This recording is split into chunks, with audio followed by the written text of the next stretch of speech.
Hello friends, welcome to VM Literacy channel. 9th Max exercise 2.2 la third sum பார்க்கலாம்.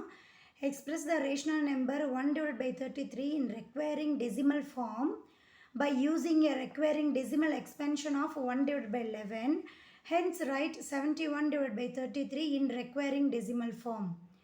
நாம் இப்போ 71 divided by 33 அப்படிங்கிற ஃப்ராக்ஷனுக்கு decimal form find பண்ண போகிறோம்.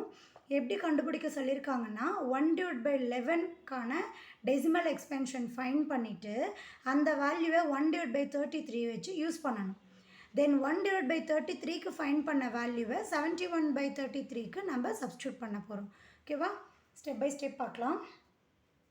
நமக்கு ஃபஸ்ட்டு 1 divided by 11க்கான வேல்யூ ஃபைண்ட் பண்ணணும் இல்லையா. ஸோ 1 divided by 11னா 11ஆல் நம்ம டிவைட் பண்ண போகிறோம். டிவைட் பண்ணோம்னா 11ஆல் டிவைட் ஆகாது. ஸோ அதனால் என்ன பண்ணலாம், 0 ஜாயின் பண்ணிவிட்டு இங்கே ஒரு 0 ஜாயின் பண்ணுறோம். இப்போ 10 அப்படிங்கிறது 11ஐ விட ஸ்மாலர் நம்பர் இல்லையா, ஸோ டிவைட் ஆகாது. ஸோ இன்னொரு 0 இங்கே ஜாயின் பண்ணிவிட்டு இங்கே ஒரு 0 ஜாயின் பண்ணுறோம். இப்போ 100ஐ 11ஆல் டிவைட் பண்ணும்போது நமக்கு எத்தனை டைம் டிவைட் ஆகும், 9 டைம் டிவைட் ஆகும். 9 11s are 99ன்னு வரும். சப்ராக்ட் பண்ணால் 1. தென் ஒரு 0 ஜாயின் பண்ணுறோம், டிவைட் ஆகாது. அகெயின் இங்கே ஒரு 0 ஜாயின் பண்ணிவிட்டு இங்கே ஒரு 0 ஜாயின் பண்ணுறோம். இப்போது 100 வந்து 9 11s are 99 அப்படின்னு சொல்லி வரும். அகெயின் 1. ஸோ இந்த வேல்யூ பார்த்திங்கன்னா இந்த 0909 ரிப்பீட் ஆகிட்டே இருக்கும்.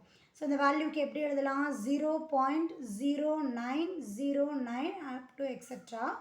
இதை 0.09 பார் அப்படின்னு எழுதலாம் இல்லையா. ஸோ இந்த வேல்யூவை 1 divided by 33 அப்படிங்கிற வேல்யூக்கு சப்ஸ்டியூஷன் கொடுக்க போகிறோம்.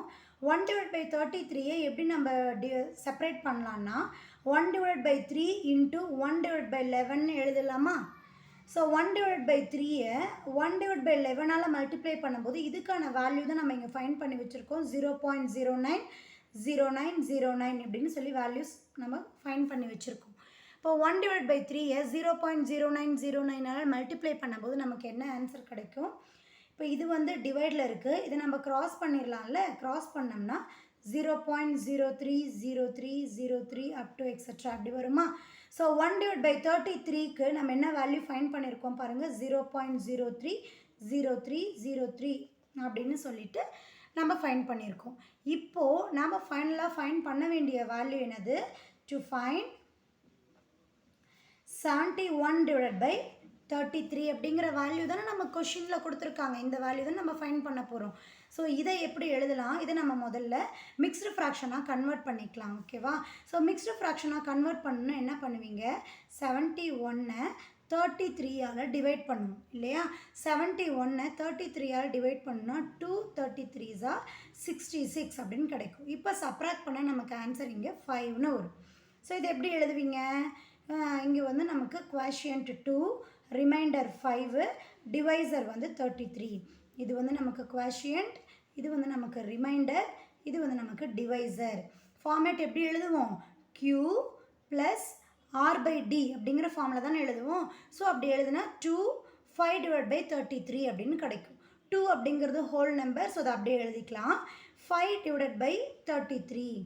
ஸோ இங்கே 1 divided by 33க்கான வேல்யூவை நம்ம சப்ஸ்டியூஷன் கொடுக்க போகிறோம் சரியா. ஸோ அதனால் இந்த 5 divided by 33ஐ நம்ம இப்படி செப்பரேட் பண்ணி எழுதிக்கலாம். 5 into 33ன்னு நம்ம செப்பரேட் பண்ணிக்கலாம். 2 + 5 into 1 divided by 33க்கான வேல்யூ தான் நம்ம இங்கே ஃபைண்ட் பண்ணி வச்சுருக்கோம். 0.0303 அண்ட் ஸோ ஆன். ஓகேவா. இப்போ இதை மல்டிப்ளை பண்ணுங்கள். 2 + இதை மல்டிப்ளை பண்ணிங்கன்னா ஆன்சர் என்ன வரும், 0. இங்கே 5 3s are 15, ரிமைனிங் 1. இங்கே 0 இருக்குது, 0வால் 5ஐ மல்டிப்ளை பண்ணும்போது நமக்கு 0 தான் கிடைக்கும். ரிமைனிங் 1 இருக்குது இல்லையா, அதை நம்ம இங்கே போடலாம். ஸோ 15 நமக்கு கண்டினியூ ஆகிட்டே இருக்கும். இப்போ இதை ரெண்டையும் ஆட் பண்ணுங்கள், 2.1515 அண்ட் ஸோ ஆன்னு கிடைக்கும். ஸோ ஃபைனல் ஆன்சர் 2.15 ஹோல் பார் அப்படின்னு எழுதலாம். ஓகேவா. ஸோ லாஸ்ட்டாக ஆன்சர் என்ன ஃபைண்ட் பண்ணியிருக்கோம், 71 divided by 33க்கான வேல்யூ 2.15 the whole bar அப்படின்னு ஃபைண்ட் பண்ணியிருக்கோம். ஓகேவா. இந்த எக்ஸ்ப்ளனேஷன் புரிஞ்சிருக்கும் அப்படின்னு நினைக்கிறேன். மறக்காமல் வீடியோவுக்கு லைக் பண்ணுங்கள், கமெண்ட் பண்ணுங்கள். VM Literacy சேனலுக்கு சப்ஸ்கிரைப் பண்ணிக்கோங்க. தேங்க்யூ ஃபார் வாட்சிங்.